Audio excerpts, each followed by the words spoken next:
Salut à tous, c'est Rudy et je vais vous présenter les produits que j'utilise quotidiennement. C'est mon setup.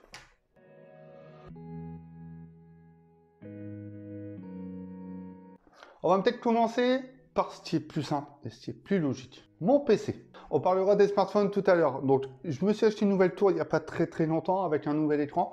J'en suis plutôt satisfait pour le moment, même si actuellement ce n'est pas le summum. On commence par la tour, c'est une HP G690, donc une pavillon gaming, composée d'une GTX 1060 avec 8 Go de RAM. Donc c'était plutôt pas mal déjà pour bien débuter sur la vidéo. Les 8 Go sont en DDR4 et il y a également un SSD 128 Go et un HDD de 1 Tera. C'est plutôt pas mal dans l'ensemble. Pour l'écran, Acer KG1 Series.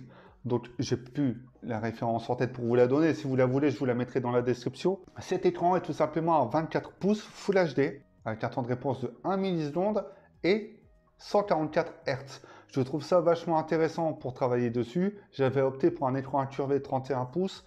Au final, celui-ci m'a plus rassuré et au niveau qualité d'affichage et paramètres, eh bien, c'est plutôt pas mal. Clavier souris The G-Lab. C'est un clavier gamer, on peut changer la lumière, voilà, semi-mécanique, parce que le mécanique, ça fait trop de bruit et ça dérange, je peux comprendre. Et pour la souris, pareil, vous aurez tous les liens, je pense, dans la description vers les produits. C'est une souris modulaire, donc en fait, on peut enlever certaines pièces pour l'adapter à la main. Ça a coûté une centaine d'euros, à savoir que cette tour, je l'ai eu aux alentours de 700 € et pour l'écran, 200 €. Et aussi, pour rester dans tout ce qui est gaming, donc tout ce qui est bureautique, tout ce qui est matériel utilisé, webcam, casque, gamer, lumière, etc. Tout provient de chez Outil. Je vous mettrai toutes les vidéos, soit dans les petites fiches, soit dans la description, vous pouvez aller les voir.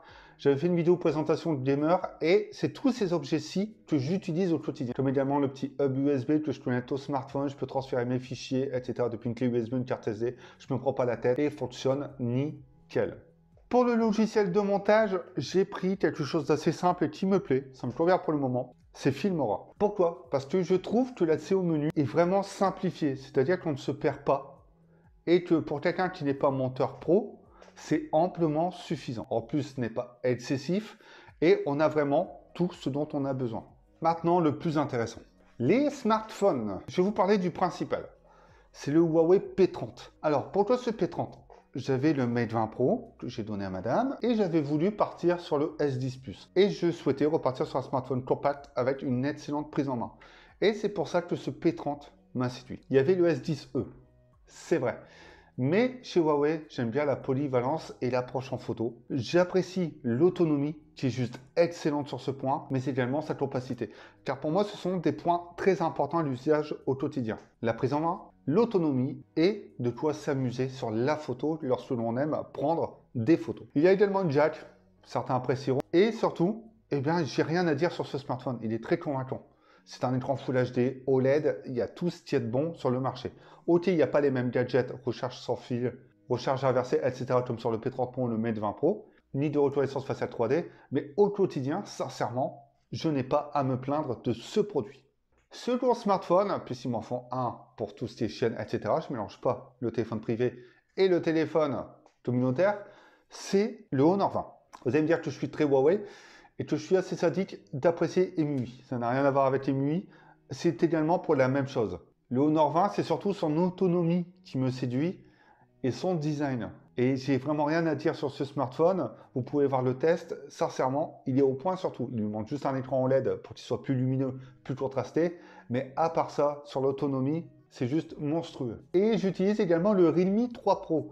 Smartphone qu'on ne connaît pas trop, qui revente que sur le site de Realme, ce qui est bien dommage, et il appartient au même groupe que OnePlus, Vivo, Oppo, etc. J'ai pas grand chose à dire sur ce smartphone. Pour 250 €, on a un smartphone avec 128 Go de stockage, 6 Go de RAM, recharge VOOC 3, donc recharge rapide, c'est du micro USB, ok.